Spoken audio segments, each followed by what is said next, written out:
gallery. This meeting has already been called to order because we just stepped out of closed session, so Allison, for purposes of the record, could you call roll? Rodriguez? Here. Sherby? Here. Walters? Here. Cervantes? Here. Flanagan? Here. Meyer? Yes. Okay, and then, sorry, folks, trying to get my right papers here. Could all stand for a moment of silence and pledge of allegiance.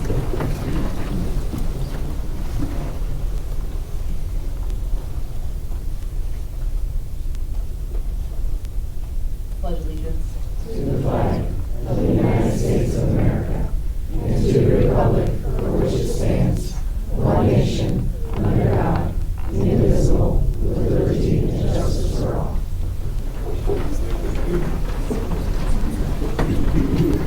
Okay, we've come to the part of the meeting where we recognize visitors. When I call your name, please come forward. Visitors may address the Board of Education on any items germane to the role and function of the board. When I direct, proceed to the podium, introduce yourself and begin your statement.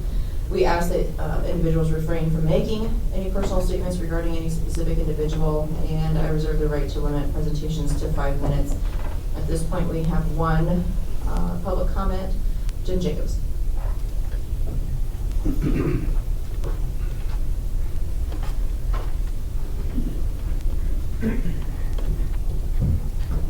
Thank you.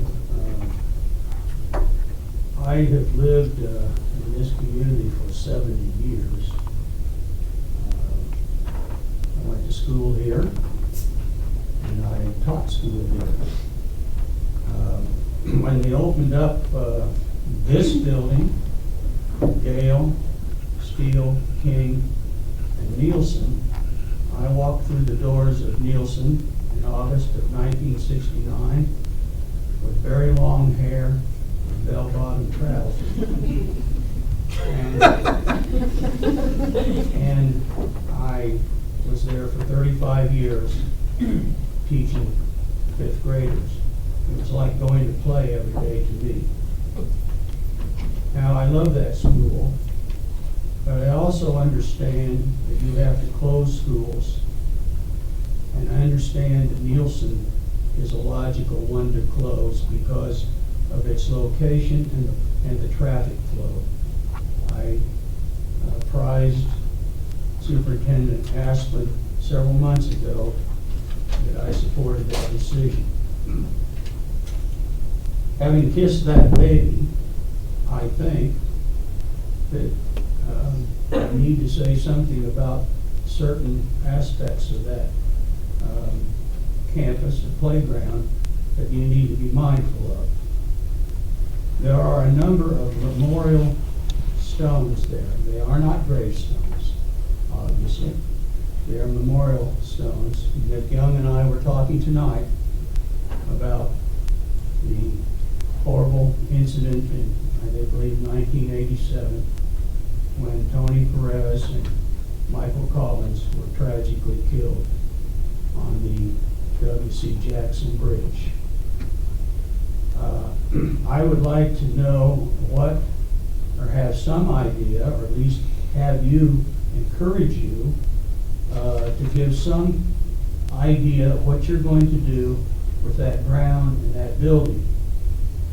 I heard one idea that somebody thought it would be a good idea to raise it, knock it down, and sell the farmland.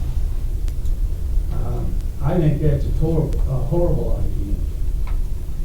And over the years, we have made in this district, 70 years I've been here, we have made good decisions about buildings. Lombard is an example of the renovation. And we have made horrible decisions about buildings. Example would be that purchase of that giant store on Fremont and Seminary that everybody said that was on the board at the time, and the administration was going to do this, that, and the other with it, with all grand ideas, and then it ends up getting knocked down.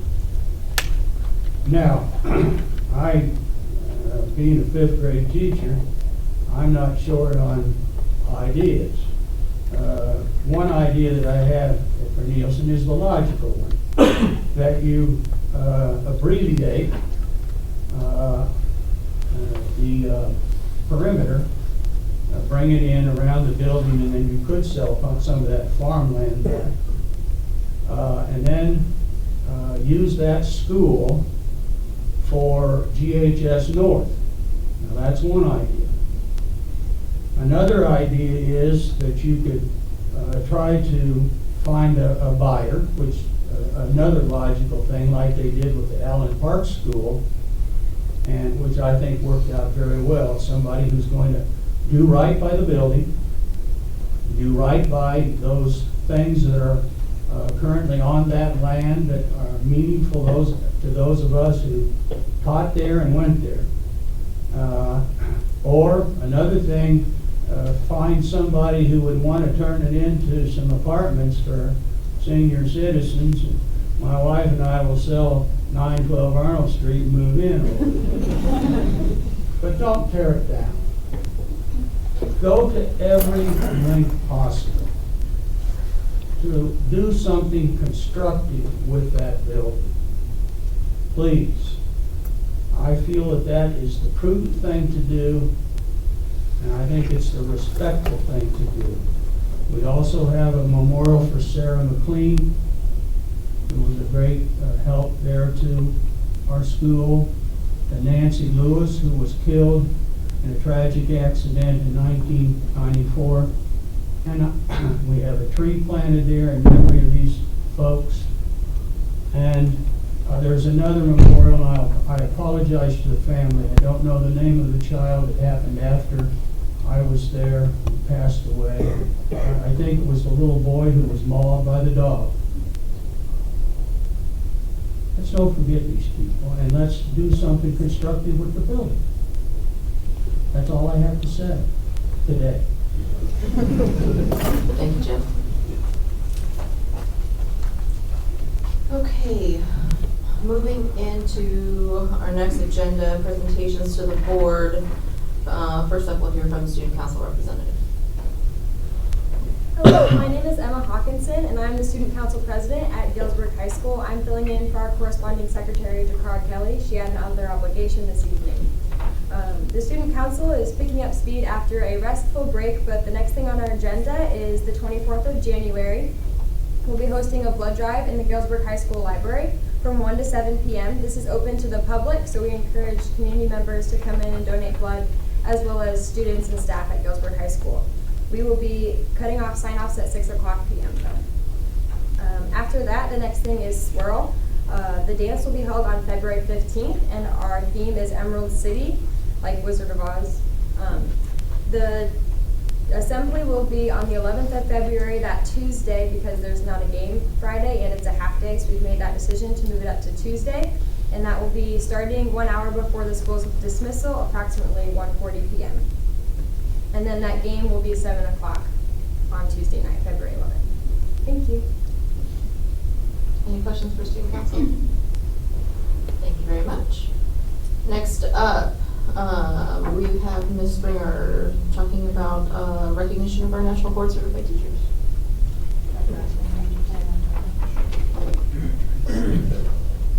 See out there, Steve. We did want to honor our we believe we have two, nationally board certified teachers, and if they are here, if they would stand for a second. Christy Malik and Jen Young.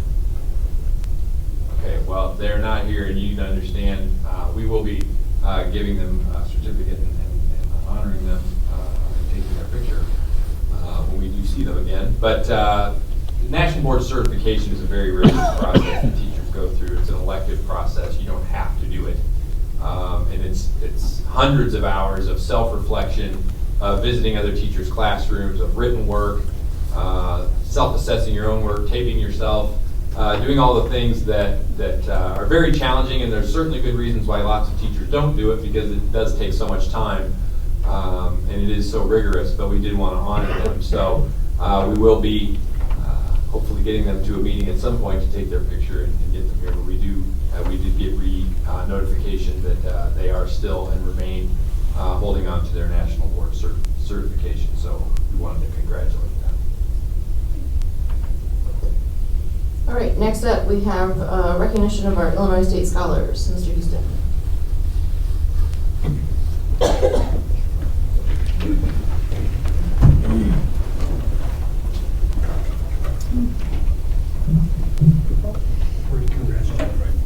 Know the drill already. Good evening, members of the board, parents, students, and community members. Each year, the Illinois Student Assistance Commission recognizes students who possess superior academic potential. Students from nearly every high school in Illinois compete in the program. The combination of the students' exemplary college entrance examination scores and record high school achievement indicate an especially high potential for success in college. To be named an Illinois State Scholar is an outstanding accomplishment that will be a highlight of the recipient's academic record. This year, we are pleased to present certificates denoting outstanding academic achievement to not 13 usually, but 20 this year. So congratulations on that. To 20 Galesburg High School senior students, I'm going to turn the mic over to Ms. Ritchie, and she will announce our recipients. And if you guys could, when we're all said and done, stick around for a picture. We don't want anybody to leave. So we'll meet in the lobby for a picture before everybody leaves. Everybody got that? All right. Okay, Ms. Ritchie. Thank you, Mr. Houston. We'd like everyone to come up, and when I give you the certificate, Mr. Houston would like to shake your hand, recipients, and then all of the board members. So you can walk right around and shake their hands. We're all very proud of you. So I'm going to start today with Janice Abel.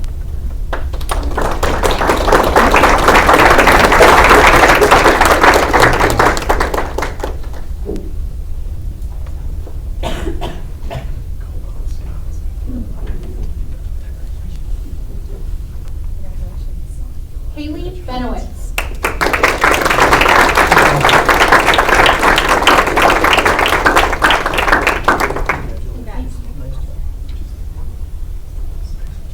Zachary Carlson.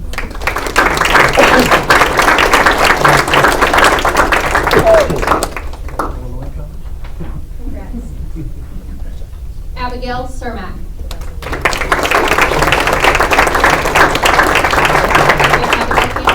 Benjamin Cermak.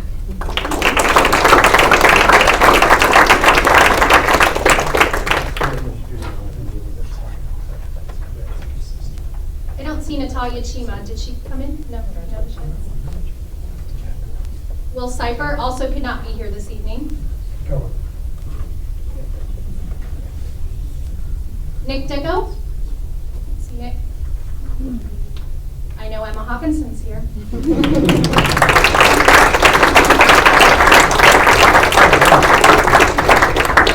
Emma Koval.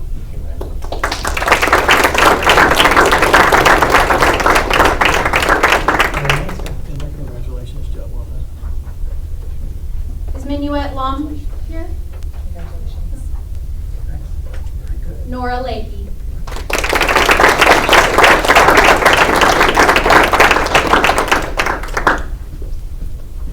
Congratulations, job well done. Dylan Legate.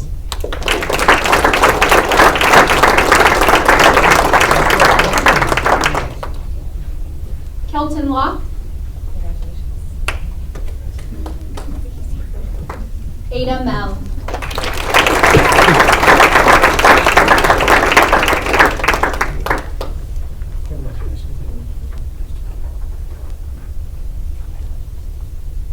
Christopher Pamatmat.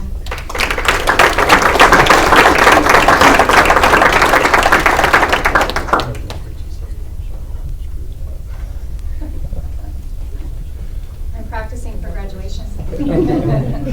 Tegan Bren.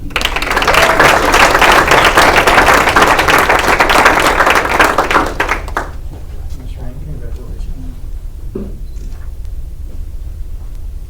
Tyler Stack.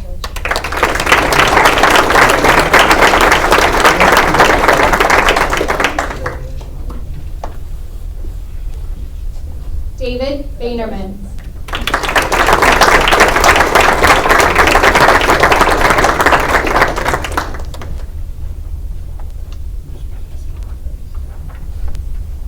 Kaylee Williams.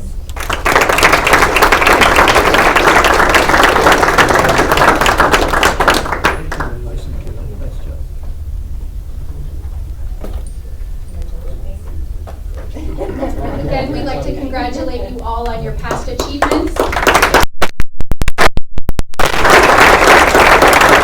look forward to what the future holds for all of you.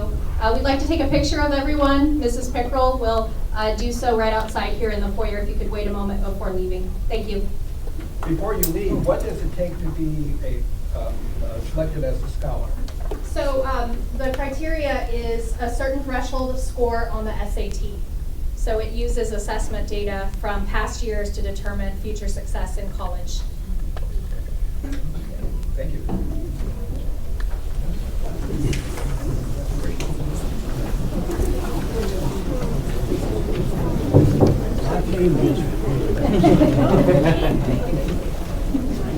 You're welcome to stay. Nice seeing you, Jennifer. Glad I don't see you professionally. Lots of people say that. This is nice. Nice. Yeah, this is. Yeah, I know. I was sticking in the cologne. This other stack walks up there with a beard, right? Excuse me, I work back to work.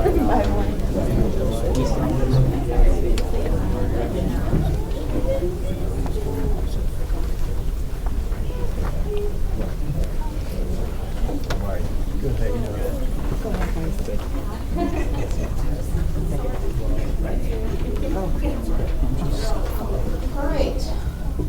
As the room clears out. Understandable and also expected. Do I have a motion to approve the consent agenda? Any item that board members have questions about or would like removed, separated? Allison? Rodriguez? Aye. Sherby? Aye. Walters? Aye. Cervantes? Aye. Hannigan? Yes. Lyon? Yes. Next up, focus area 1, relevant skills that lead to employability. First up, we have the administrative report on curriculum. Ms. Springer. Good evening. You'll see my report in front of you. We just finished an MTSS, multi-tiered systems of support meeting this evening. I'm divided into groups for literacy and are working on flowcharts and some guiding documents for instructors, teachers, faculty members to utilize moving forward. I would like to have that for distribution for teachers by the end of the semester so that we can start fresh in 2020 in the fall with some guidance. We're also incorporating information we used when we surveyed the staff last year. Professional development, I don't know if you heard, but on January 6th, we had several teachers presenting. We even had a community member, Devon Urals, present for us on the 6th. We also had presentations by our co-teaching train the trainer teachers. How about that? Kristen L. Kane, Hannah Oriana, Shelley Golden, and Hannah Berglund. They were able to present, so it was nice to see not only our instructional coaches providing professional development to several teachers. We had opportunities for that as well. We also have professional development coming up this month and next, and I put the list of topics here: grading smarter, not harder. These are all based on teacher PD survey feedback that we took earlier in the year. We also have some behavioral after school and before school opportunities as well to talk about student management and classroom management, things like that. I have a phone call in with Dr. Gorski. That's the one who is leading our equity leadership team. He has a colleague named Marceline who's worked with several school districts across the nation developing equity plans, and we'll be partnering with her to kind of get some direction in that route. We have a curriculum leaders meeting coming up at the end of this month. And at the next board meeting, I plan to show you the winter data from Scantron and Ames Web measures. The Ames Web will be completed. We have a few straggling people from being ill or those kind of things that we're trying to make up testing, so that should be done at the end of this week. So we'll have fresh data for you here come the next meeting. Also, district improvement team meeting is tomorrow night at 6 o'clock. For our board, actually, our group of community members will be listening to the presentations from each one of the buildings. And we've already shared those presentations so they have a chance to look at them ahead of time before tomorrow's meeting. So we have a code of conduct. We're going to be again working on that for this fall. We have a couple meetings set up, and we're going to try to get you some information as as far as like a first read in the month of February at the board meeting. So I hope that you'll see that and have some feedback for us. You'll also notice that I put in here a look back at the 2018-2019 professional development offerings during first semester versus this year. And we were, I think, just shy of an additional 70 hours extra this year than we had in the last year. So, and we are also able to provide almost, I think it was 1,090 extra PD offerings or PD hours for teachers for recertification in one semester. So I'm excited and encouraged by that, and I'm sure the instructional coaching pieces help with the delivery of more professional development, but we've also done a lot of CPI training with special ed, so that's also been helpful. But I put that in there so you can click on that link and see that for yourself. Questions? I have one question on the equity practices in the schools. Do we need to change any of our policies to support that effort, or are we okay with everything? Actually, our equity policies are in line. It is a matter of actually putting some pieces in play where we indicate what our objectives are and what our activities that are aligned to that. The board policy is already set up for success. We just need to outline what that looks like so that we have a clear plan that we can articulate. Thank you. Tiffany, can you remind me, do you have an equity team chosen? Like, do you have members that are sitting on that team, or are you still? That is part of that group that's meeting with Dr. Borski a few times, yes. I'll engage more members, but that's quite a large group of community and local. So that's what you're using as the, okay. Any other questions? Okay, Thank you. Next up, special education report, Dr. Mashak. Special education continues to work on firing myself. Finding new staff for next year. Boy, it's been a long day, I'm sorry. Yeah. Anyways, it's been a really long day. Continuing to look for staff to hire for next year and for teachers. We're also begun the process of looking at the paraprofessionals for next year and the impact of the building setup and how that impacts where our paras are. So a survey went out to all the special ed paras to talk about what their desires were for positions for next year. Not that we're looking at a lot of changes, but I feel like input from everybody helps as we work our way through the process. So that went out. I've had great response so far, probably about 40%, and I just sent it out yesterday. So hopefully we'll get more response as that goes. During the last month, I did send our report to the Illinois State Board of Education. We had to respond to all restraints or seclusions that were done the last 2 years plus the beginning of this year up to November 19th. So that was submitted to the state board. My understanding is there's this huge mailbox sitting there and they gotta hire staff to go through it all. So haven't heard anything on that. We have also submitted 3 restraints so far this year utilizing the new form, which is really good. That's not a lot, so. Any questions? What do you mean by restraints? So when a student is having a behavior episode, physically acting out under our CPI training, crisis prevention intervention that Tiffany talked about that we provide staff in special education, we focus first on de-escalation, how to de-escalate students that are in a crisis mode, whether it be verbally, physically threatening. A restraint is when we have to physically hold the student to prevent that student from harming himself or others. Using a restraint as a last resort. Such as we've had students that are picking up furniture and throwing furniture across the room, and even though we've evacuated the room, it still becomes a safety concern if they were to hurt themselves or break something that could harm themselves. We've had students that'll take their head and bang it hard against the wall, try to put their fists through broken windows. So if you verbally try to de-escalate the student, you might need to use some calm physical techniques to redirect the student. But if it gets to a point where there's harm that's going to be caused, then we have to go to restraint. Which is handcuffs? No. No. In CPI, we're taught, at the last part of the CPI, the crisis prevention intervention, it talks about authorized holds. So in the Chicago Tribune, they talked about some of the most serious, the prone and the supine holds, where you're holding a student face down on the floor or chest up on the floor. We're not authorized to use those in this district, but there are districts that do use those. So it's more of using a two-person escort.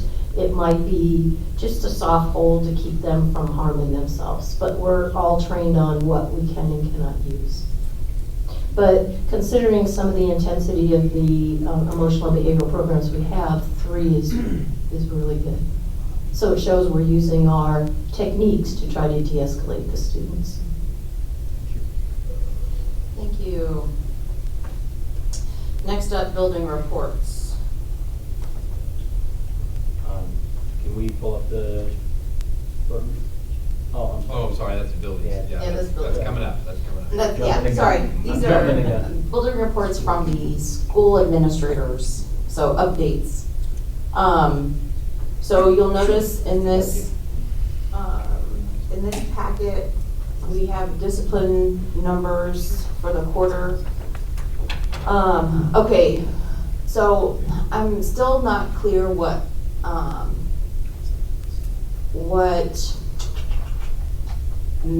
not method. I'm trying to understand what I want from the building reports to help you give us information that is helpful. And so I need to find some time to spend on what it is that I'm looking for. Because this is, for those of you who are unaware of what building reports are, they're like a monthly snapshot from the administrator level, principals level, to us as a board to let us know what is happening in their schools as far as goals that they have met or created based on school improvement and things like that. So it can do with reading, and it can do with math scores. It can do with programs that schools are trying to implement in relation to diversity and inclusion work that's happening. And one aspect of the report happens to also be numbers, absence, truants, discipline.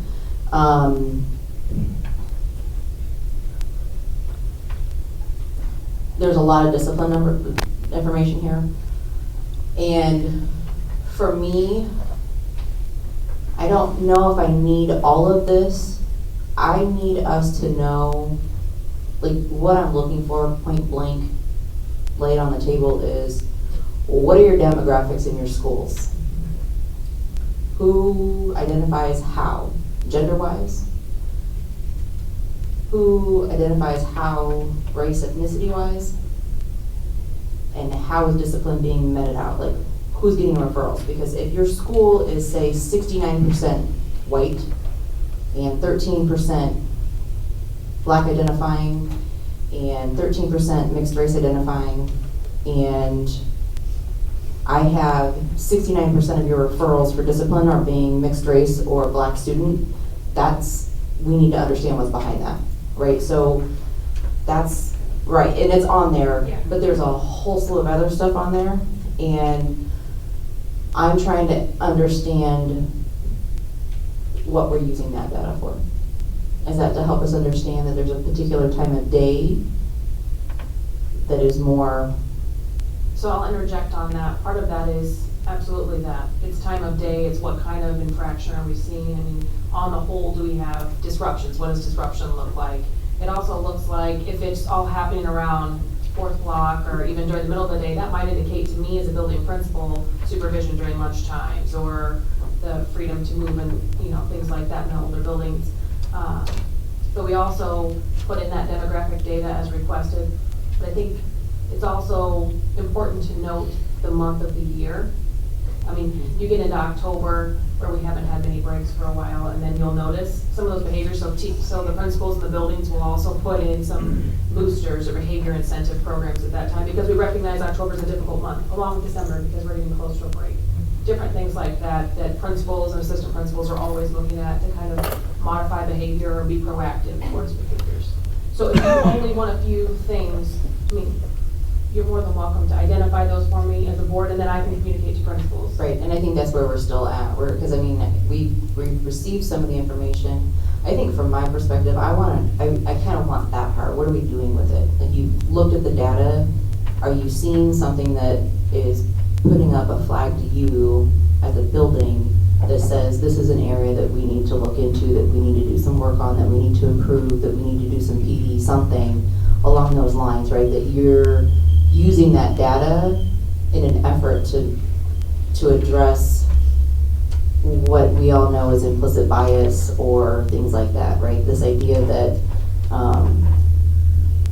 it's modeled not just in schools, but in national crime data. You can't have 13% of the population actually committing 75% of the crimes and ending up incarcerated, right? It's a skewed number. So how are we looking at that, right? Understanding the school to prison pipeline, understanding all of those things, understanding that if they're in detention more than they're in the classroom, they're not learning, et cetera, all those stuff. So I like the numbers, but I also kind of maybe perhaps, and we can talk more, and that's why I'm having it at this table, because I want the audience at large to understand.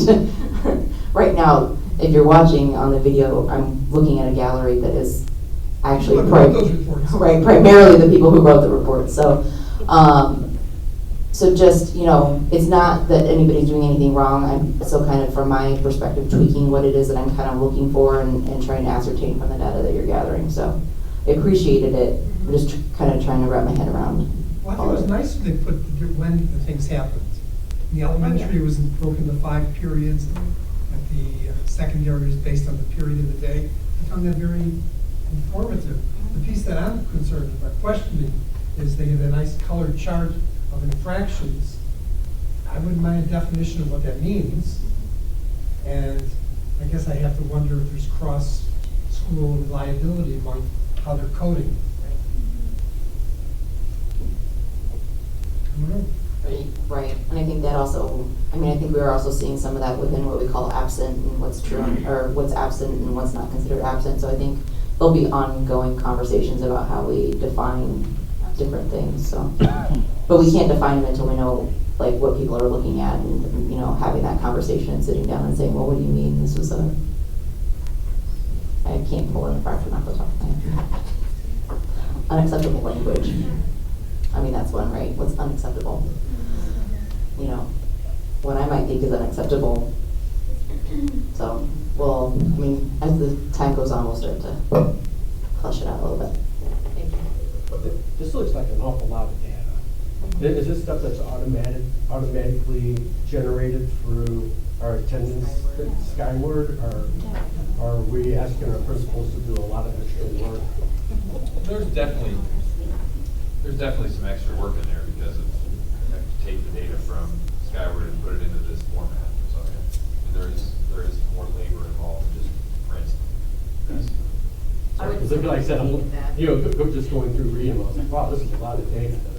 I would suggest though it's cleaner for me to look at as a principal on one sheet. If I keep track of it month by month, I think it's less troublesome than trying to go back from August and try to populate that.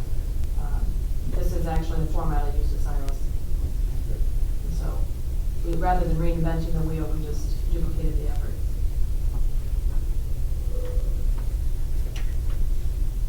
Any other questions about the building report? See, someone looks at them. One of my only concerns is, we're striving to get to 80%, on our tests and stuff, and in some of the facilities we have actually seen declines, and that is troublesome to me. And I would like to see us doing more to at least stay status quo, but status quo to me isn't acceptable.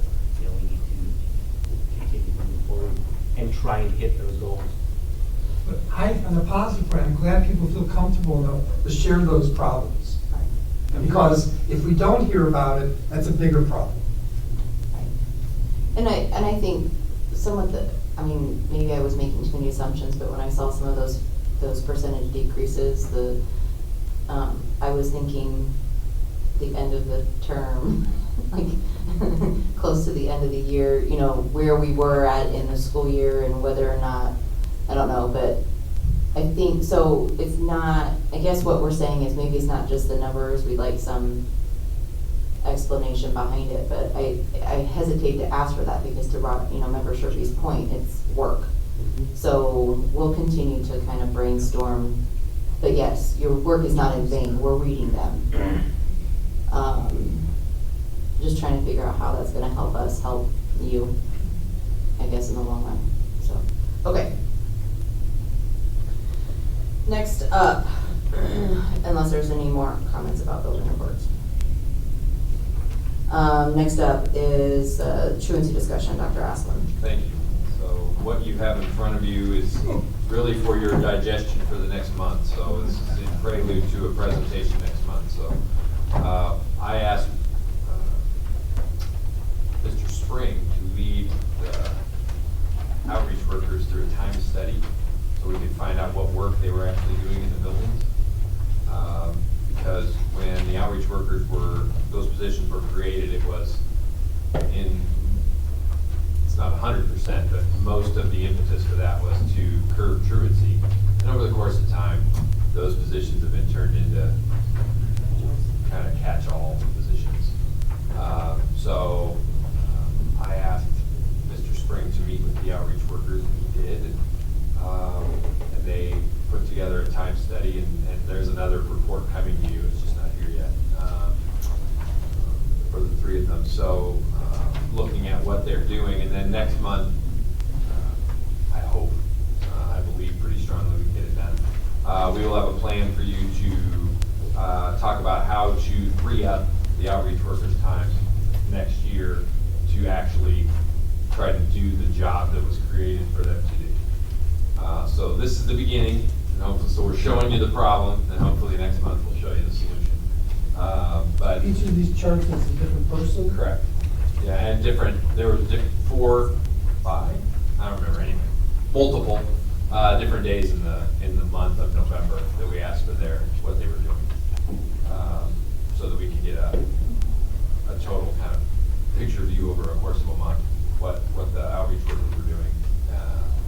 And so we want to look at that data, which we've been looking at. And then, as I said, what the travel, that'd be under miscellaneous, I believe. There are some real structural problems to try to give them time to do that.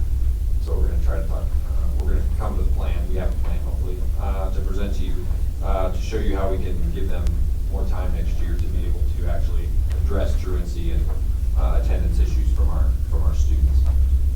In addition, in your packet, you also received reports that we've been getting monthly, and we'll just start giving you monthly. When we have student withdrawal, just seeing where they're going. You can start to see, should be. I don't need it printed. Electronics fine. Yeah. We'll get those to you electronically. Thank you. So anyway, that's what you have for tonight. I just want, it's an ongoing process. I promise every month we have a little bit of different information. This is more for your, for a month to digest, and the next month we'll have some discussion. Any questions from board members in the quick brief look that you? And obviously, if you have questions over the month, feel free to call. I guess the one issue I would wonder is people that have dropped, would be curious to know if any of them ever come back during the year. Yes. I mean, that would be, No, they do. I know, as an addendum to this child showed up 3 months ago as a drop, and they've come back. This gives a handle on the fluidity of our population.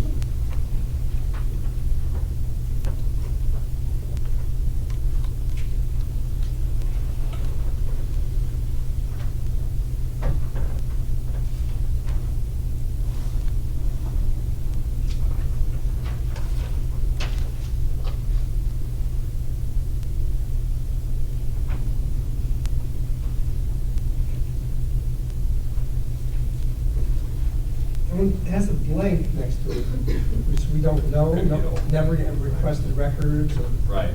We just don't know. does ISB give that information if you ask if they shut up somewhere else? Well, if they go up somewhere else, the receiving school should ask for record.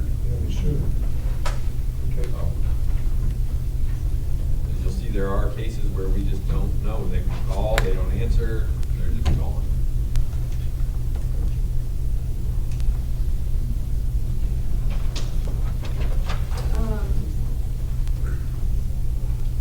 When we know that they've transferred, say within district, but to another school that's not a public school, are we getting any reasons as to why that might be? Like, are we asking outside of this is where they went? Are we kind of, do we have an idea of what might have precipitated the move? On that specific question, I don't know. I know when they moved away, we asked why, but that, I don't know. I'd have to get back to them. I'm just thinking, so in my other role, right, when students are saying we're gonna transfer out of the college I'm at to another college, you know, we do what are called exit interviews to ask, you know, why. Sometimes it's because we didn't offer the major, that they decided they wanted to be in. Sometimes, you know,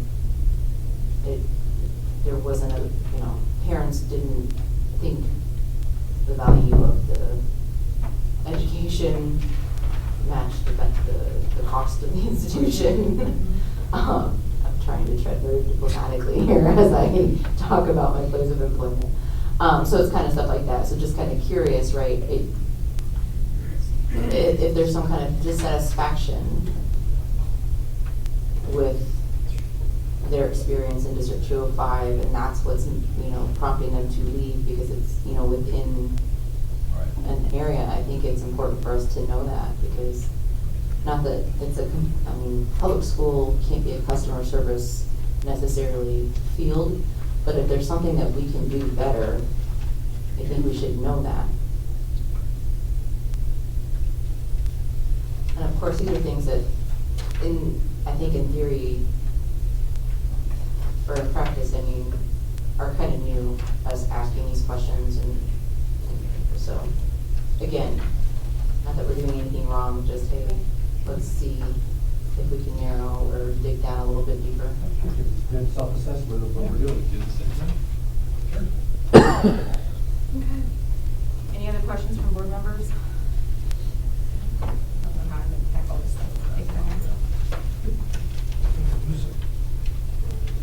All right, if there's no other questions. Focus area number 2, facilities and assistance skill acquisition. Everybody has access to the enrollment report. Dr. Esplin, did you want to expand on that in any way given the conversation? Well, I mean, our trend is just continues to be to the negative. I mean, we're seeing, no, it's not bad, but once again, we have a 29 student difference from last January. Right. Yeah, it's 44 from last January. Sorry. So I mean, that's 1%. You know, that's kind of in line with what we've been experiencing, and so you can see the macro here of the enrollment, and you see the micro with the students, and if you filter through a lot of that, I mean, the trend is it's out of the area. I mean, people are moving out of the area. I don't want to just throw our hands up and say we can't control that, but that, you know, we try to control what we can control.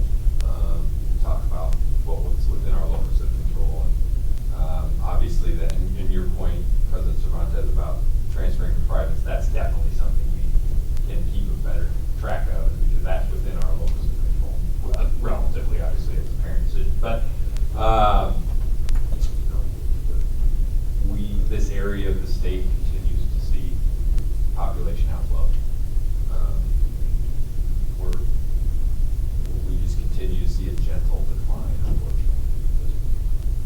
That's what we've been experiencing for the last, I'd say, 4 years, a gentle decline. Before that, it was a little bit more precipitous, but now it's just been somewhere of 1 to 2% attrition.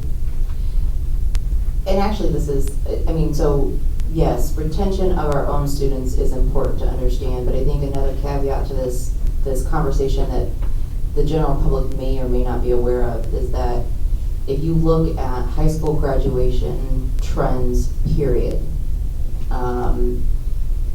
there's people who get paid to do this, and what they have been telling us for about the last 10 years is that the number of high school students that would be graduating from areas in the Midwest and the Northeast is actually on the decline anyway.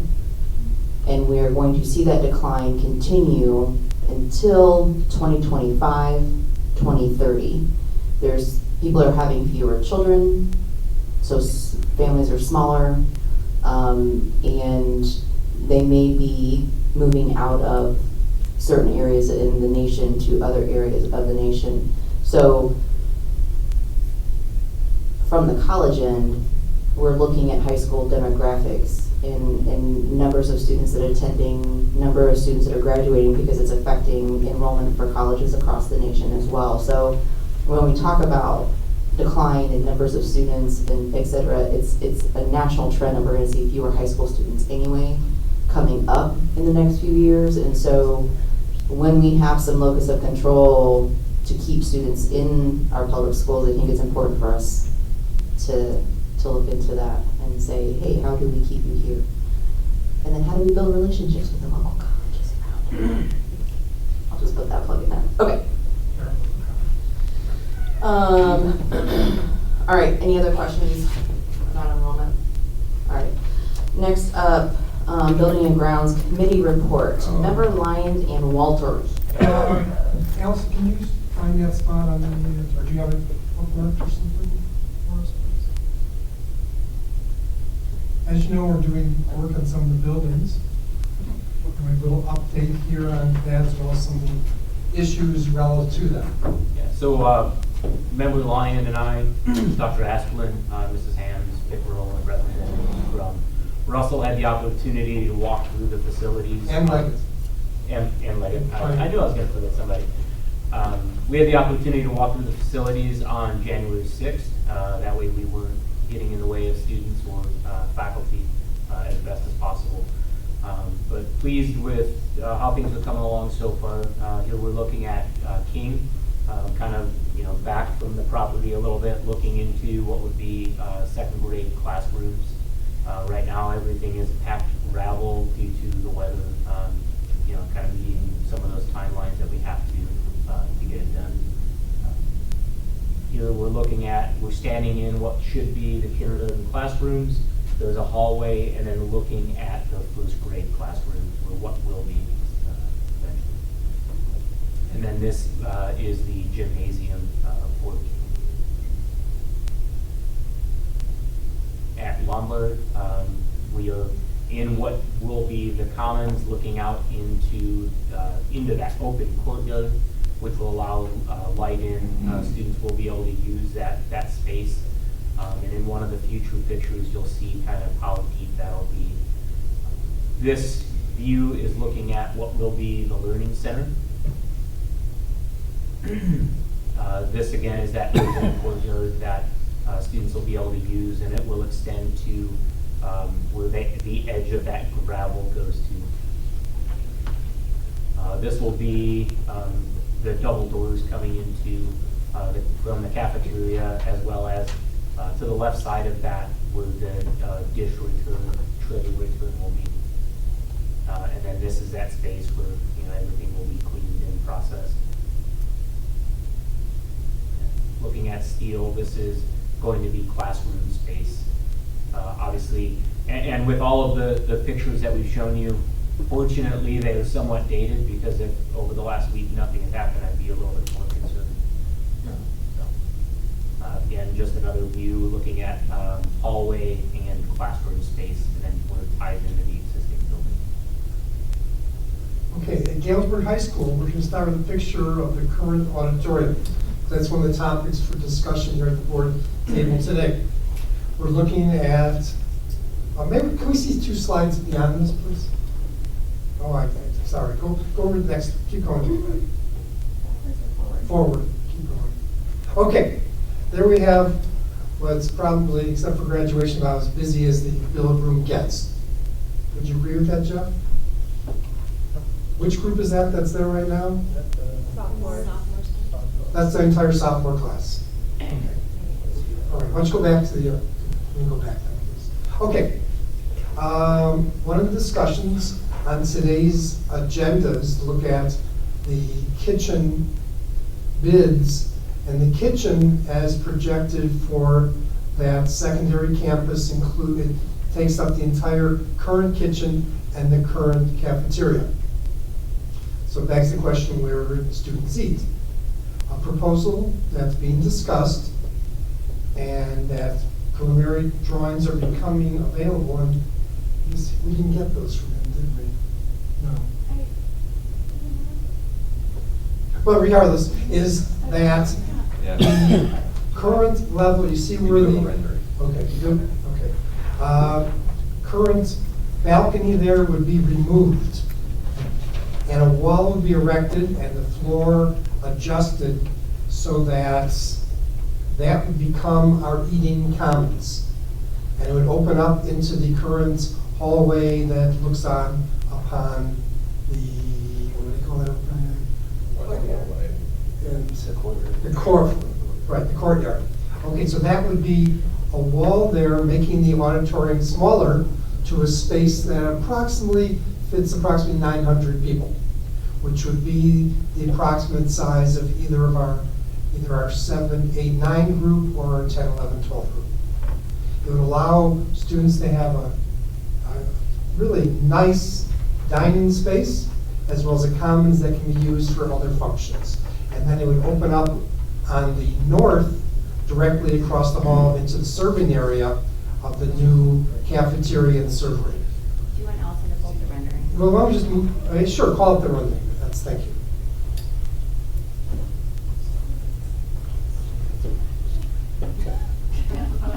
Well, it's got a big hole in the middle of it, I think. Rectangles and We will squares. fill in those spaces. That's the low budget farm. We don't get tables, just legs. Oh, there we go. Good. Okay, we came up with the legs now. So you see how it's opened up into the hallway?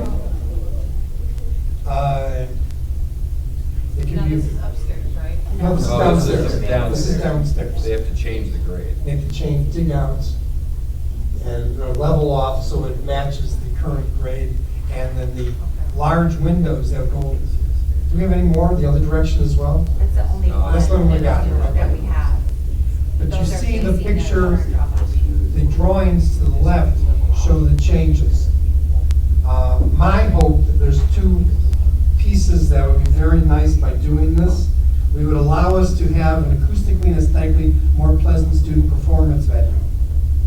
I was there and I saw students working very hard at a play 2 months ago, and the sound was terrible. And it's too bad, kids shouldn't have to perform in a barn. We should be able to give them a place where they can not only do a nice job on the stage, but a nice job, the audience could hear better than we have been able to do it now. And this allows us also to capture a space that's used rarely currently, and a space which we will be air conditioning, and use it more times a year than we currently use it. So it'll be used by our 712 campus, and they're building it large enough so that we would address the concerns of the community by having the age groups separate, eating lunch at separate times. So I guess one of the questions here is, that's what they're working on now. What are other board members thinking about when they see this? Right now, these are just the rough plans. Your thoughts, please. How many seats does the auditorium currently hold? 24. Approximately 24. And how many do we typically use for, say, the biggest event that we host there would be GHS graduation and Carl Sandburg's graduation. And I think GHS graduation is once a year. Right, and Sandburg's is, do we host that more than once? Just the one? No, just the one. Their publicist tells me once a year. How many seats do we typically use for those two? Definitely the whole. 2,300, 2,200, somewhere in there. What's the recommended seating on the proposal? 900. 8 to 15. Because we take some seats out of even when the foreshortens, because we have to build a a room for our sound and light, so we can do it properly. And then one of the other things that Member Line didn't mention, or maybe did, and I didn't hear it, I apologize. It would change the grading to the seats that remain to allow a better viewing for anyone in attendance as well. Be steeper in the new building. So when we do have graduation, how do we make up for those extra? If you were to ask me that question, Yeah. I'd say we have a nice room just down the hall that seats 3,200. 3,200. I was in it last week, Eric, for a basketball game. It has good acoustics. I heard everything that was said by the announcers. It would be a huge improvement in our current vestigial. So essentially, we could have the graduating class on the floor. In chairs. In chairs and, I don't know that idea. Which that's what other small schools do. Colleges, and big schools and Yeah, colleges. There's also the possibility, which obviously is weather dependent, and if you need a backup plan, but using the football field, which, other school districts use that as an option. Beautiful facility, take advantage of it. Well, and there are some meetings that discuss the changes that are coming in the high school campus coming up. This Thursday evening, that afternoon, there's a faculty meeting at 4 o'clock. All the faculty from 712 are invited to it. And then at 6 o'clock, there's a community meeting, and both of them are at the Little Theater? Yes. Behind the library. So we hope community and/or faculty come to the appropriate meeting and give their input on upcoming changes in that building. And there's gonna be a ton of them. I mean, it's- And we are posting that meeting as a board meeting, Monday for board members for 5 or 6 or 7 Thursday at 6. If you want to come, we're posting it, so we can Not violate. not violate the Open Meetings Act, so if you want to come, if you don't come, we're okay. I mean, you can always post a meeting you don't have, you can't not post a meeting you do have. Any other thoughts about this possibility? I think outside of my concern for that major event, and if we can figure out how to make it work elsewhere on the campus, I think that it's sorely needed. I don't think that auditorium has been upgraded in the entirety of the time that the building has existed. We put new speakers in over time. We've worked on lights and curtain. Or the chairs are still the same, right? Like the same. Yes. The chairs in the balcony, I 5 decades remembered of it. people Are they have from sat the in those original chairs. building that was destroyed? Because those are just wood chairs up there. They're the same as the lower, they're just missing a cushion. Oh, really? There They're were at different theater in venues. Chicago They're that wood. were used, that we purchased, they were used and were purchased when the building was built. 1959, So they were, 61 years ago. no, they were old. Right, they were used. Yeah, they were that way. used 61 years ago. Right, but as we said, they don't get sand that often. We're trying to make it so that they use more often. Thoughts? The area that's designated to be the cap open area and cafeteria. Comments? Yeah, what's the capacity for that? We gave them the number that they had to achieve. Should I half? want to say 500. Yeah, hold on, let me tell you. It was half, because It there had would to be be, two it had lines to be a for minimum of each. 450. Right, And two so lines I for each believe of they the can fit 500 in there. That sounds right. And a lot of that's based on the flow of students, based on the level of Yes. students. Each group would have 2 lunch lines. Correct. Well, it makes logical sense to put it there based upon where the kitchen's gonna be and food and turning the trays and stuff. One option they looked at was to build a cafeteria or an eating space on the other side of the server ring, in what's now the driveway. But that would make other problems, and our goal is to invest as much of our resources in the current building and remodel it better than putting it into new structures. Which I believe later on, there's pictures of the upstairs that would Yes. go into that. Thank you, Alice. Do you know what it is? Somewhere. We know it's something. There we go. part of this is looking at how the underused hallway is used on the second floor, and how we could use that space on both sides of that hallway by opening up space for student use. We can capture some small meeting rooms above the commons area. And one of their ideas, this is not talking about school here, we should get, is to put the learning center on the other side of that hallway. So it opens up, and we capture some parts of the current courtyard, thank you, with a 7-9 learning center on one level and a 9-10-12 on the other. So it open up to the commons and open up to a larger space. So I think it's very exciting. I'm excited for it. I'm not sure. Other thoughts?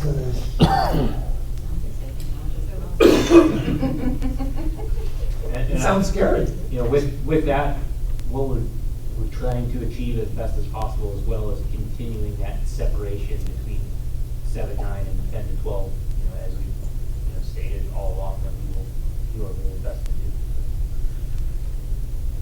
Other questions? We move on to our topic relative to the constructions at the secondary campus. So holding the 500, the capacity, 500 student capacity, that fits with the schedules Yes. that we need? Yes. Yes. 4 lunch periods. The 4 lunch periods? Yes, sir. Again, how are we going to separate the younger students from the older students? Kind of explain that to me. You mean completely in the building? Yes, within the building. Well, that's not completely decided yet, but that's definitely on the to-do list from the architect to figure out if it's gonna be up and down or east and west or that kind of, I mean, we're still trying to figure out what's the most efficient way to do that. It looks like it will likely be more up and down rather than, so second floor would be 7, 8, 9, and bottom floor would be 10, 11, 12. But the 9th grade classes will be somewhat in between, so that students who are in 10th grade may need to take a 9th grade level, what most students would look at as a 9th grade level class, and students that are in 7th or 8th grade that are advanced may be moving up into those as well. So that's the architect's charge, to make sure that that can happen. And at some point, we will get a full plan from that, but at this point, we don't have that yet. But we're bringing this to you today because this is really a major change. They need to move forward on where we're putting the commons. So I guess we need to know this, if the current board is going to approve these plans, is comfortable with this. So they can invest more time and make it a reality for us. I am on board because I think in some of our original conversations, we were concerned that we wouldn't be able to do any work to the auditorium. Right. And this is giving us a way to do so. So I'm excited about that because, I mean, to take on such a large renovation and then say, but that part of the building's not gonna get touched is disappointing. So I feel like if we have found a way to do that and to meet the needs of cafeteria and to continue to explore how we're gonna do those major events, then I say continue to move forward. I'm interested in going to that meeting, public meeting on Thursday. I really am. I want to hear what parents have to say. It'll be one of our prettiest rooms in the district. Little theater. Little theater, right. Wish we were using more. There's one more topic we need to touch on. Another issue that I think we feel the need for board input is the possible repurpose of some of the space in that campus for a central office. There's been some desire to have a central office closer to where the major issues of the district take place. So I'm not going to weigh in on it. I just want other people's thoughts on that. And it's not to say that the high school is a problem. No. I care for one Charlie. I think he meant, oh, well, just a second, I think he meant that half the population of students are gonna be located in that particular building. Is that what I meant? Yes. Okay, that's what I meant. You meant that, yes. Yes. Yes. Well, but that's pretty much what my general theory is that half our students are gonna be located in one building. It would be wise of us to put our administrators there and not have them working from a satellite office. Which is basically what this is, other than having bright futures. Okay, wait, I will weigh in on that then. Okay. My major problem on that is that, and this is something that I've said as we've gone through this entire process, that I want to spend as much money as we could have on the rooms for students. And if we're going to use a few thousand square feet for an office, that means that number of square feet we need to build probably that many more rooms elsewhere. And every building costs money. And the number of square feet that the architects were telling me that they felt they needed to put the central office for this district would be the equivalent of a little over $1.5 million worth of classroom construction. And I'm not comfortable with doing that. So, new information. That's why I'm sharing with you. But I also feel, and I'm maybe in a minority here, if it's our intention to move them closer, I honestly think the Roosevelt Welch building is on that campus and is already built and would not take up classroom space after next year or next 2 years. So, we've had many discussions about this, Member Lyon and I have.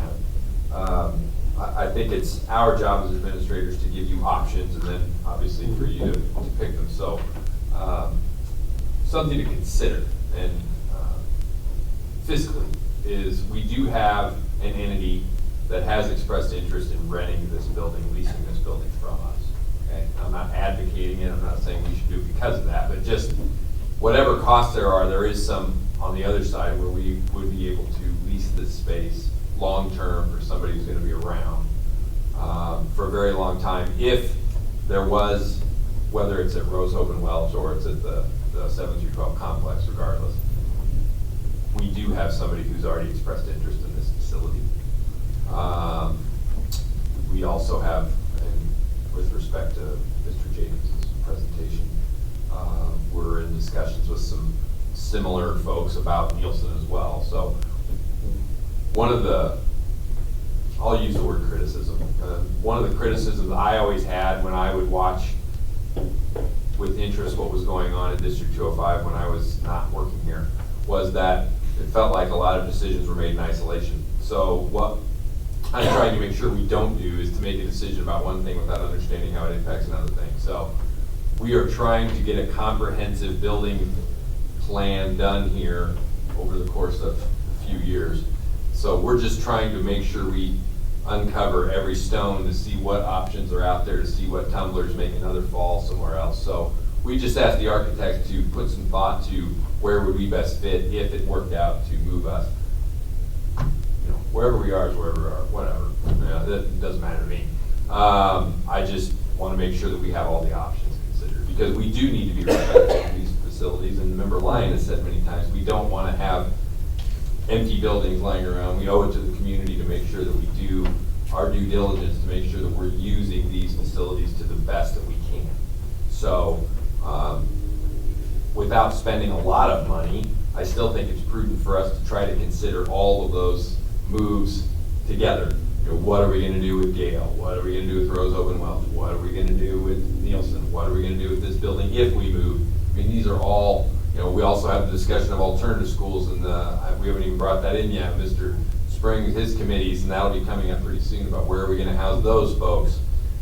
If we do move GHS North here, we have to change the name because it would be south of GHS. So, I mean, you know, mostly east. So, you know, let's do better than the Western Big Six and the Big Ten. Let's actually use our name and make it make sense. So, I mean, these are things we need to be cognizant of. So, I think it shouldn't be a surprise to anyone. Absolutely not. No. I mean, but we have to make sure that we are considering all eventuality. So with your permission, I think it's still prudent to not spend a lot of money. Don't get me wrong, we shouldn't be putting renderings together or anything like that, but we should be considering square footage and thinking about where does every piece fit best. And so I want to continue down that path until we figure out what the holistic plan is for everything, and alternative education is very much a part of that as well. Other thoughts? We'll move on to some more pictures. In the board report, let's keep going. The solar panels. Keep going around any of your schools, they're all up everywhere.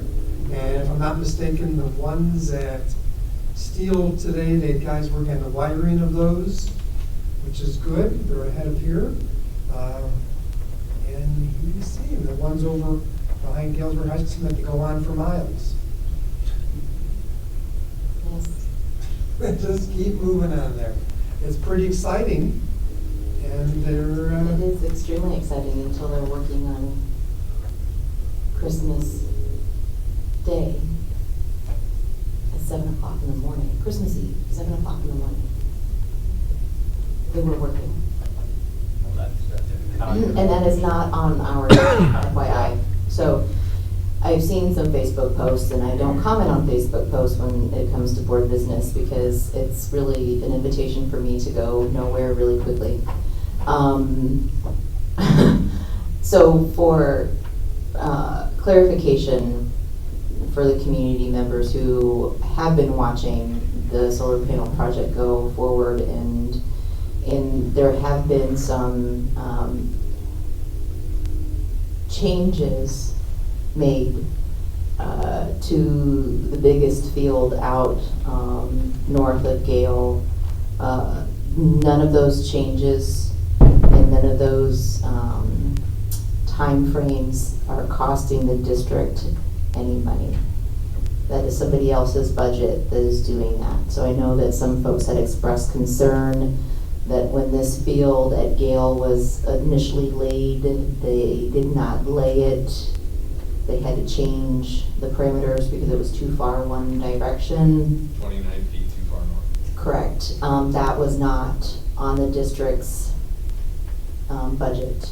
When they were doing overtime trying to get the stuff set before the weather and before the holiday, before the new year, again, that was not our budget. So just in case anybody has a casual conversation at, say, a coffee shop, and somebody brings up the solar panels, now you have some information about the fact that it is not our budget supporting them. The last piece that's part of the, in the board agenda, for the building and grounds, are copies of the monthly reports that you'll see that Russell Construction prepares. Can you scroll down to the next one? Okay, next. Sorry. Okay, in the board agenda, the next thing is the reports from Russell. We get those monthly. They have very nice time frames and their goals for the next month, what goals they've met, and they have drone pictures. I mean, I've waved and they never take my picture, so I'm not sure when they're there. But that's all, and that'll be included in the board packet moving forward for those people who want to see those updates. So they're always there. Correct? Absolutely. We also have a rendering of King tonight. Oh, really? The entryway, yes. Oh. So, Allison can pull it out. So this is looking from the office out to the new entryway. And we just got these today. The colors are off just because of being scanned. So our floor will not be yellow. It looks a little yellowish in there, but there'll be a large mural of Dr. King. It's going to be very, very nice. Those double doors are this gym. Those are, yes. And then what you can't see to the left are then the garage doors that will open up to go into the new learning center. So all of that space can be opened up. The existing learning center. Correct. The existing learning Right. center, correct. We're not building a new one. No. Oh, yeah. We're building classrooms and a gym. But there are only garage doors on it, right? Yes. So then that all becomes one big open usable space. There'll actually be, that serpentine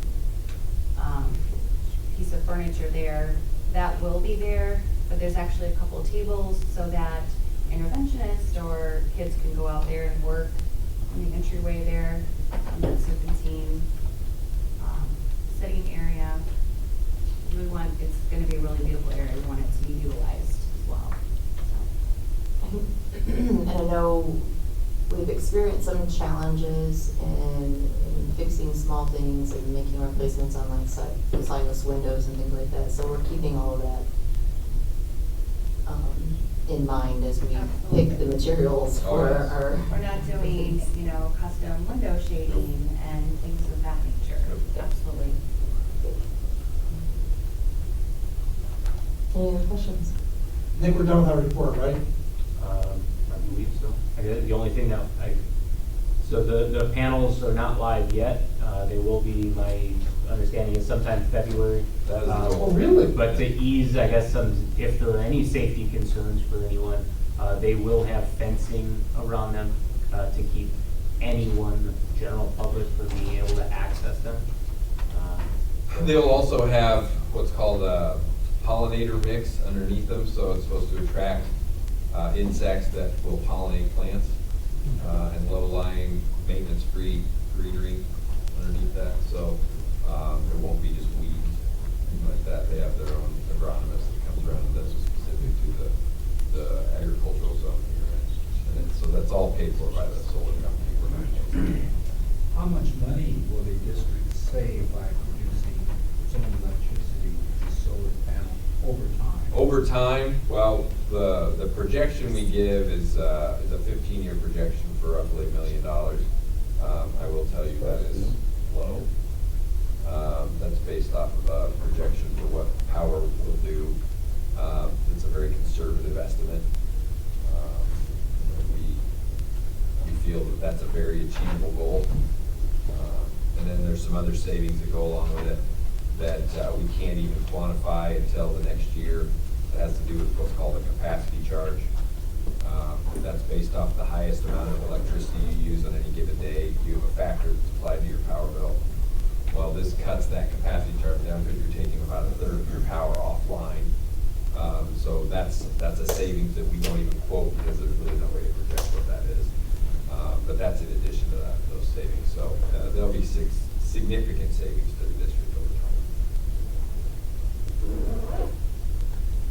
Any other questions? Thank you. Great, thank you. Next up, do I have a motion to consider approval of phase 1 for the GHS kitchen bid document? So moved. Second. Ms. Sam. So what you have before you tonight is the phase 1 of the GHS project, which is the production kitchen that will not only produce for GHS, but it will also produce for the entire district. The work is intended to begin right after the start of the school year, and what did I say? Oh, yes. We're not feeding. Big difference, big difference. Yes, it is catching from Dr. Vashon. At the end of the school year, and we have anticipated completion, substantial completion by August 15th. Were there any specific questions about the project? I had a number of questions, but I think they've been addressed. And we are going to be doing an addendum to the current bid where we are going to ask for an alternate bid for a deduct of the bakery equipment, just to see what the bakery equipment comes in.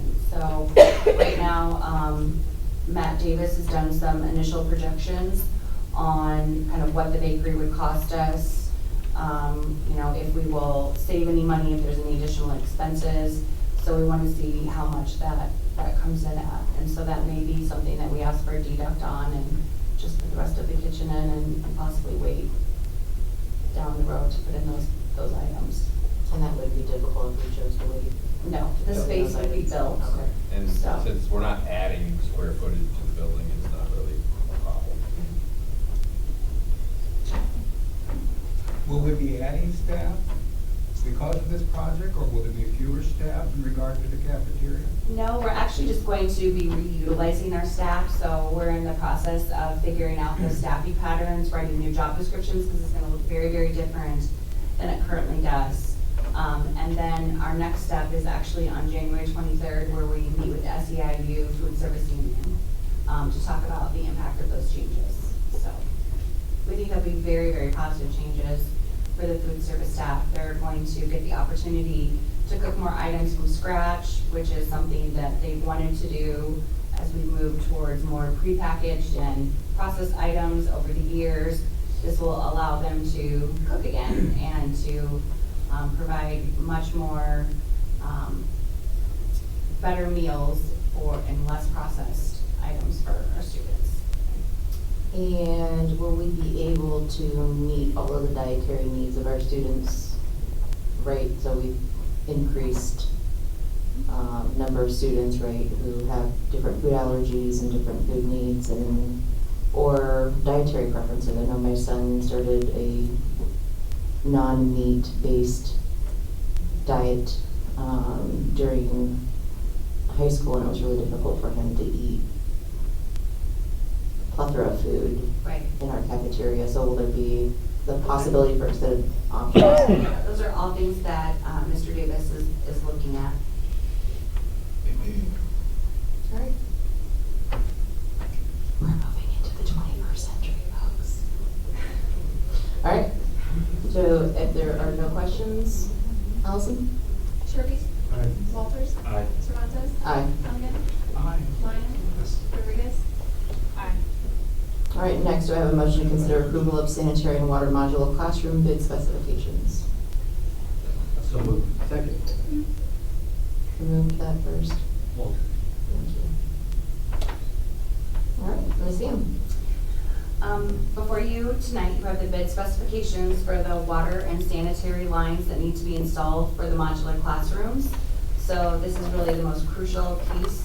The electrical work will actually be a separate bid package that will come in at a later date, but because we have trenching and we have to tie into the current system before the modular units can be delivered, weather permitting, hopefully the end of March, beginning of April, we have to have these sanitary and water lines installed. So that is what you have before you tonight for the bid specifications to put those out to bid. Questions? Yes. So do we know exactly where these are going to be then? They are, and that was in that presentation from. So that location on what's currently the runway Correct. is going to be the location for them? Yes. And that affects parking and access to parking?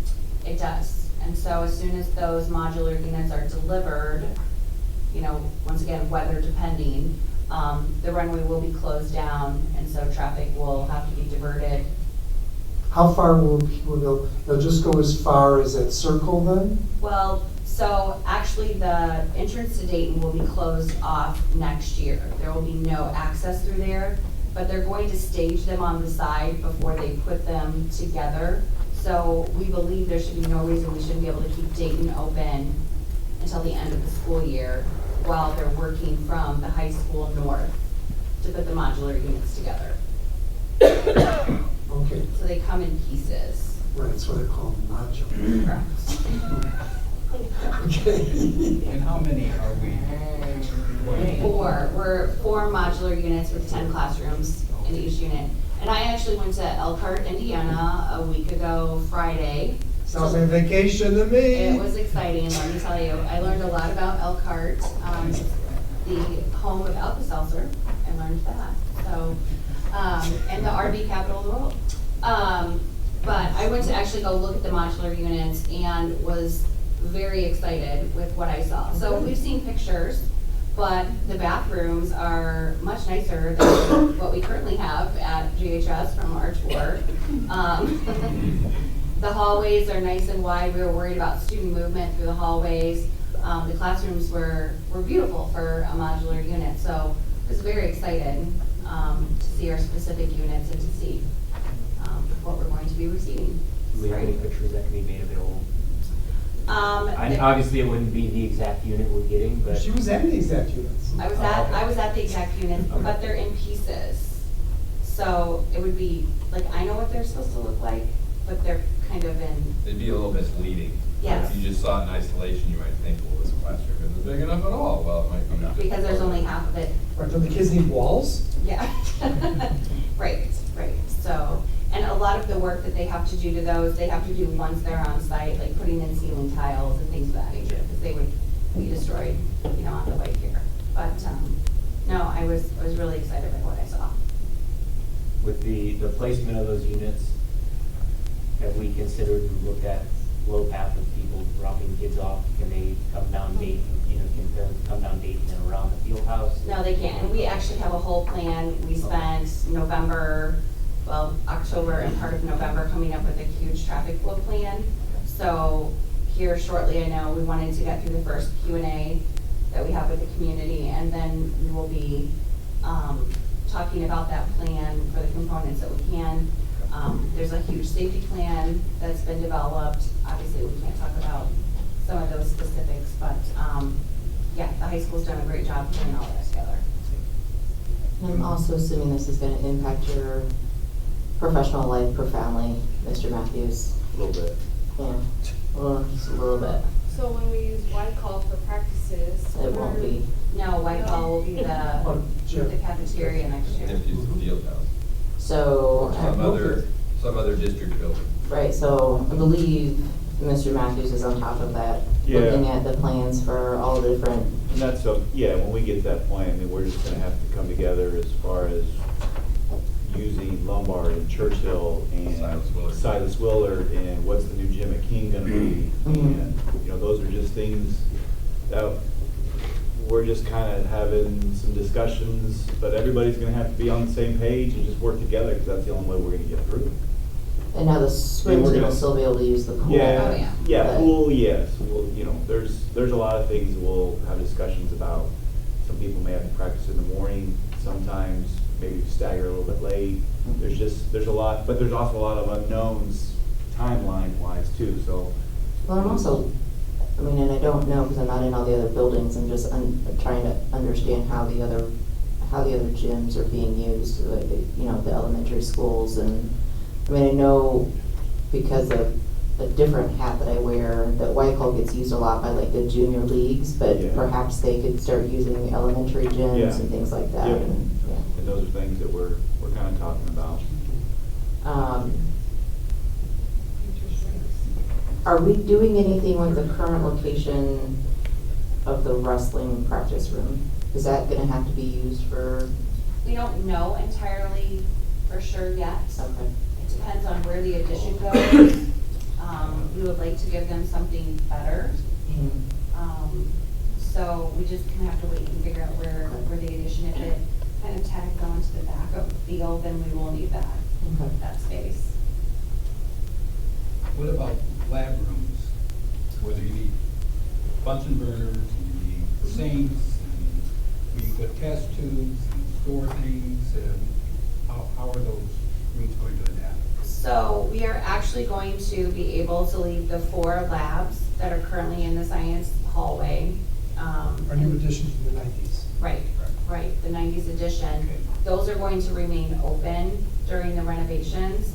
And then the other classrooms for like biology and some of the other science classes will actually have sinks in them, and we'll have demonstration tables. So we'll be able to do what we need to. And then they can also rotate and coordinate times if they need a lab space within the school.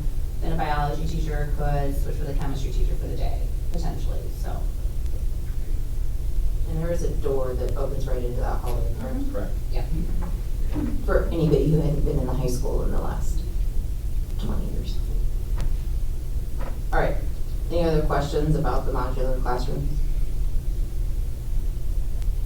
So to recap, they're climate controlled, they have plumbing, woo-hoo. What we're voting on today is the issue of water and plumbing. Right. Correct. They'll have it dug up so they can have a place to put these things. All right, there's no other questions. Allison? Walters? Aye. Cervantes? Aye. Hennigan? Aye. Lyon? Say aye. Yes. Rodriguez? Aye. Sharpie? Aye. Okay, next, focus area 3, responding to the changing needs of our community. First up is consider approval of our press policies on the second reading. Do I have a motion? So moved. Second. Dr. Asplin. Thank you. So as Luke said last month, this is the longest update press has ever created. I don't have a strict count in front of me, but yeah, I can tell you from having to read each of them 3 times, it took me all Christmas break to go through them completely after I'd gone through them before the last meeting. 87 pages. Yeah, it was brutal. But I would ask, the committee would ask, as we met virtually and sent you the list of our recommendations, but I want to, obviously anybody can do whatever they want after this. I want to toss it over to Luke on policy 550. This is general personnel. It's the drug and alcohol-free workplace, e-cigarette, tobacco, and cannabis prohibition. This is the policy that has been written as a result and in response to, among many things, but in response to the state legalizing marijuana. So Luke and I had a little chat beforehand. I thought he'd give you the highlights of what this policy would actually be doing. So the change here is in response to the Cannabis Regulation and Tax Act, which legalized recreational marijuana. Is your microphone on? Probably not. Thank you. Legalized recreational marijuana as of January 1st. The proposed policy brings you in line with that. It does allow you to still prohibit employees from being under the influence of cannabis while on school grounds or at any school activity. And it's important to note that the policy defers to the statutory language in terms of under the influence. So the statute has a list of characteristics such as speech, physical dexterity, agility, coordination, demeanor, irrational or unusual behavior, and other observable characteristics that allow the district to make a determination as to whether somebody is under the influence. The practical problem that not just Galesburg, but all employers are facing is there's not currently an equivalent of a breathalyzer for marijuana. So you're allowed to use observable factors. That's the biggest piece to point out here. Well, and on my notes to the board, it talks about striking out a reference to on-call employees, but after speaking to you, I think it's perfectly okay to leave that in because it's a very narrow specification. And after speaking to him, I feel a lot better about that. I just didn't want to have all the custodial and maintenance folks, that would, if you interpret it broadly, it would seem like it applied to them 24/7, 365, all administrators. That was going to be a problem. But after talking to Luke, that it doesn't really mean that. So that's on that one policy, and I have, obviously all the other recommendations from all the other ones that the committee put together to debate, ask questions, whatever.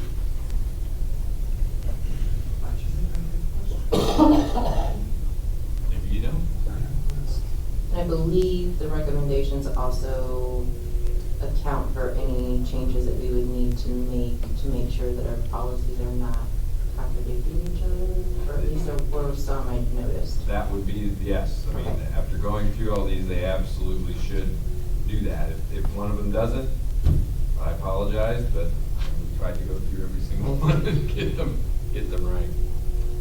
I think we did. I think the team did, so. Are we voting on this? Yes. And exactly what are we voting on?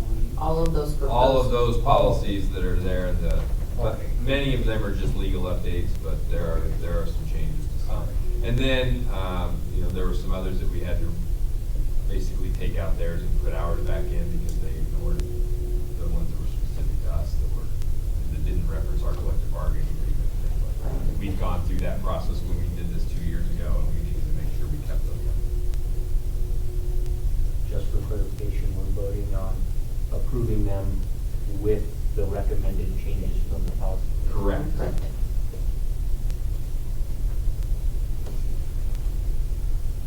Any questions? I have a few questions. Who is our chief investment officer? Is it Jen or Donna? Jen, okay. On 480, it talks about taxable fringe benefits. If we have staff in our schools who use like the exercise room at a place, is that considered taxable? No, it's not. Because the definition they give in there, it sounds just like it. But What we have to do now as a taxable, we have to report life insurance policies over $50,000, your dependent health care coverage. Those are really the only I think those are the only two that I can think of. And those just recently changed a year ago? 2 years ago? Yeah, it's been recent. Can I go through my list? On 520, it talks about annual sexual harassment prevention training. Do we have a plan for implementing it, or are we already doing We that? already do it. Okay, so that's nothing new. We did 550. On 7150, it talks about police speaking to students, and then what if, and I couldn't find here, what if they're there to talk to a student by action of the parent? Do we call the parent in that situation? Well, the parent would have contacted the police. They're at, yeah. No, that's not what I mean. If it's maybe an accusation of abuse and neglect. Oh, then no. Okay, so even though the police are involved, Correct. If it's regarding the parent, we don't call the parent to let them know that we're talking to it the seems child. like the policy doesn't allow for that. It says, Luke? So the statutory change here was when you are interviewing a student about a matter that the student was involved in that's potentially criminal. So the statute has sort of a cascade. You have to make reasonable efforts to notify the parent, document all that. If the parent can't be there, there's a laundry list of people you have to have in the room. But it's geared toward police interviews of student when the student is the subject of the investigation.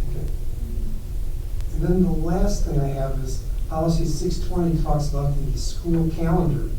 And it says we're supposed to have 176 days of students.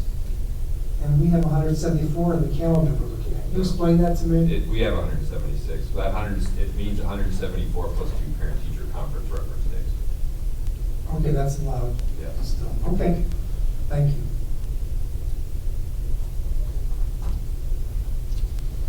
Any other questions? See, I knew I wouldn't have to ask mine because Maureen would have them already. Ask your questions. No, you've asked. The one that I had the most concern with is, and I've always had it before the policy changed, is how we're interviewing students, given that we have our campus officer, school resource officer. Because I think sometimes it is, understanding who is the host and understanding the host guidelines and where those guidelines and policies intersect with law and the role of a police officer, because at the end of the day, he's still a police officer even though he's working in the school.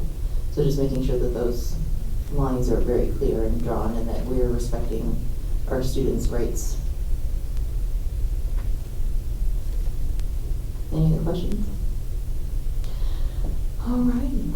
Allison? Cervantes? Aye. Condon? Aye. Lyon? Yes. Rodriguez? Aye. Sharpie? Aye. Walters? Aye. All right. Next up, do I have a motion to consider approval of the 2020-2021 school calendar? That's a lot of 20s. So moved. Second. Dr. Esplin. Thank you. Can you project that, Allison? First of all, as usual, I'd like to thank the calendar committee. They always do a wonderful job of working with us and providing great feedback. What we have in front of you is we're trying to allow for the completion of all of our building projects this summer, while also trying to get out of school as close to Memorial Day as possible. And that results in and I'll provide some feedback that's been given since then. But what you see in front of you, which is this particular calendar that you see here, shows two Teachers Institutes, Friday the 28th of August and then the 31st of August. There is some discussion among the calendar committee about perhaps moving one of those into October, because October is a long stretch without any days off, and there's some concern that might be too much.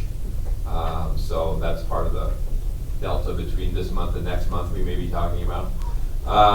There's also some concern about when we end the first semester, because not really for our purposes, but for our students that go to Carl Sandburg being able to enroll. So that's not really a huge issue, just so you're aware. We can establish a beginning and an ending day, and we can change when that first semester ends without, we can do that later. So that's not as big of an issue. And that's really only a high school issue, just so you're aware. But you can see here, this calendar we're hoping would be somewhat similar to the calendar we present you next month.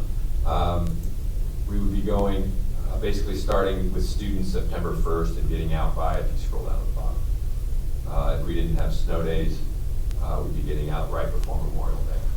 So it's a very packed and condensed schedule, but in light of construction, we feel like it's a schedule that we need to try to look at. There is not a spring break per se. Same as this year. Correct. Around the beginning of April, there's a longer weekend to try to give some people some breaks. And then trying to be cognizant of when state testing is and all the other things. We made third quarter longer. And we feel that if there are snow days, they'll probably be in third quarter, so we probably try to keep them there. And then you can see our emergency days are at the end. But there's one emergency day on April 1st. Right, and so similar to this year where we have 2 emergency days around that Easter break, that this would be similar to that we're just trying to elongate a break if possible, depending on when those snow days are called. Typically they're called about now. As we know, last year we didn't like to go to school on Wednesdays in the winter, so this year's been much kinder so far. This year we have 10 or 12 snow days. This shows 6. Right, so this year we put in 10 emergency days just because of last year's issue. But this calendar only shows 5 because, one, we just know the weather's gonna be better. And that's not really true at all. It's really just trying to be cognizant of the fact that we have a construction schedule we're trying to keep to. And we're trying to do the best we can with the days presented us, and I can't say enough great things about the committee who does what they can to give feedback, get feedback from their buildings, and then they come back, and we always have a very lively discussion. Lori, I don't know, after Lori retires, I'm gonna have to come back and just create the calendar. I don't know what I'm gonna do without her. Just turn it to her and have her create it. But it's really, they're always looking up to me in trying to create that calendar. So this is very much a group effort, but I will be honest and said, look guys, this is where we have to start and this is where we have to end. So we can be creative in the middle, but that's, we don't have a lot of latitude as we do in many other years. I've already shared my one concern, that's the fewer emergency days, because I know what an issue it became last spring, the discussion about making them up or not making them up. And I think, I'm not sure where the change of philosophy is, or you still want to stretch into June, but I don't know. Well, the philosophy is we're going to have a construction project going on at the 712 complex that needs as many days as it can without anybody there, site work, things like that. I mean, there are all sorts of issues that come into play. And if the board wants to see an extra 5 emergency days put on, we can do it. Just understand that we may run into some construction-related problems if we do that. I mean, we won't, but that's it. It's easy enough to do. It's easy enough to add on. It's just we could be running into. But if you have them, logistical you problems. you have to use them. Exactly. If you put them on your schedule and they are available, you have to use them. Yep. Only if you call off those number of school days. So I don't want people at home going, wait a minute, we have to use those emergency days. Only if we call off school. Right. Who makes that determination? That would be, if you like the decision, I do. If you don't, that's somebody else. Yeah, no, it's me. Oh, You're doing a good job this year. Thank you. Thank you. I feel good. I think the only concern that I have looking at the calendar is March. Because that, there's like no break, and isn't March when a lot of testing happens? Yes. So we're just gonna have to be really creative and nice. Creative with our students and nice with our teachers and our administrators for that really long stretch of stressful seat time. And we can add non-attendance days in there, it just takes the end of the year, you know. These are all things we can do. I mean. Can you change one of the institute days in August down to March? We could, and we talked about putting it in October. One of the reasons we like having 2 days at the beginning of the school year is if it's important for teachers to know, we'd like them to know it all year.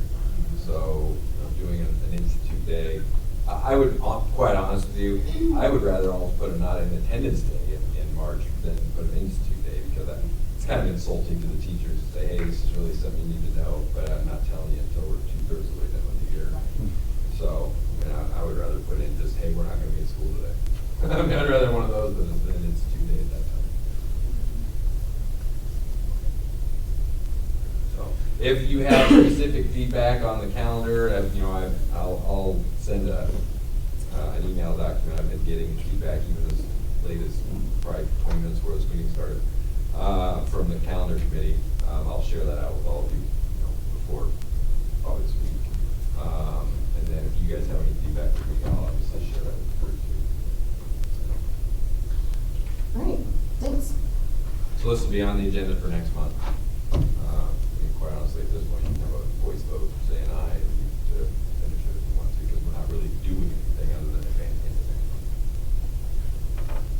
All in favor? Aye. What are you voting on? Just first reading.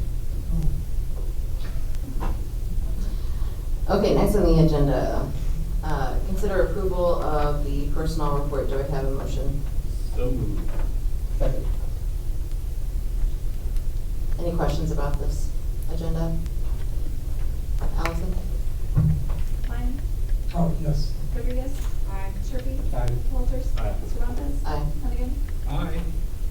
Next up, grievance update, Dr. Esplin. We have no grievances.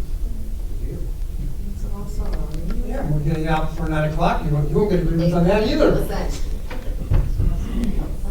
An update on FOIA requests, Dr. Esplin? We had none of those. Look at that. People like us We're this month. never getting mail anymore. All right. Just hate them. And we've come to the last part of the agenda. Comments by Board of Education, starting to my right, Member Walters. Just want to say congratulations and good luck to the Gale Cougar Bots qualifying for the state tournament, which will be held in just under 2 weeks, January 25th. So, way to go. Member Rodriguez. No comment. Member Sherby. No comments. Member Hennigan. And I saw in the agenda that the Gale students have been, will be going to a tournament, robotics tournament, on January 25th, and I think that's really good. Wonderful. Member Lyon. Okay, a few things. Eric, I went to a basketball game last week. And it was wonderful student you went to a enthusiasm. football game That this pep year. band, what's that? And you came to a football game this year too. No, I went to meet the streaks, no. Well, that would count. Okay, I saw the inside of your stadium. And the enthusiasm of the pep band was amazing. I enjoyed watching the athletes do things. The cadets did a wonderful job. And the sound system that I was able to hear everything the announcer said. And it sounded like they were amplifying the band, but I don't think they were. I mean, it was very loud. It was a pleasant evening. Thank you for the comments, board members, on the building things. I had a community member speak to me the other day. It's a spouse of one of our employees, positively commented on the change we made a year ago on the health insurance. It was nice to hear that. They love having the choices that were made available to them as a participant in our health insurance policy. Now I have an advertisement for next Monday's a holiday. In our community, there's a community breakfast in honor of Martin Luther King's the holiday, and it's going to be 7:30 at First Lutheran Church. And I think it's in my pocket here if anyone wants to buy it. That's, Or you can buy them at the door. Yeah, you can buy them at the door. But this way, if you lose it, we still get the money. And once again, I hope the community comes to our meeting Thursday night at the Little Theater to talk about the plans in the secondary campus. All right, my only comment is to really think, we ask for a lot of data and to help us play our role in helping the district to move forward. And so I appreciate the time and effort that is given to creating those reports, whether it's from teachers giving information to principals, and principals giving information to us, or the folks that are sitting at this table coming through throngs of data that allow us to better understand what's happening on a day-to-day basis. I appreciate that. So, any future agenda items? I think our building project's gonna keep us busy. Yeah. All right, so then our next meeting will be here February 10th at 7 p.m. Do I have a motion to adjourn? So moved. Second.